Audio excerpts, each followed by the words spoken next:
Tu m'as posé une vraie bonne question. Est-ce que les taxes douanières de Trump, c'est pas en fait une façon cachée d'alléger la dette américaine? Et la réponse est que c'est pas si faux. Et voici deux premières idées pour comprendre avec des exemples. Mettons que tu commandes un peu moins Uber Eats. Du coup, ton compte bancaire, il va être un peu plus stable.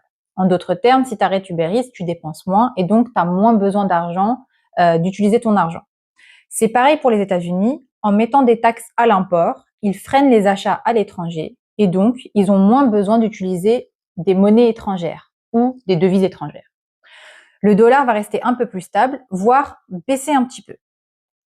Le deuxième point, c'est quoi? C'est que, mettons que cette fois-ci, tu dois rembourser 100 €, mais que ta monnaie vaut moins. Si ta monnaie a perdu de la valeur, tu vas bien rembourser toi 100 €, mais en fait, la personne en face va recevoir moins de valeur sur ton billet de 100 €. C'est ce qui se passe un peu quand le dollar baisse. C'est-à-dire que les États-Unis vont bien rembourser leur dette avec une monnaie affaiblie, mais ça va leur coûter moins cher. Attention, ça ne marche que parce que leur dette est en dollars.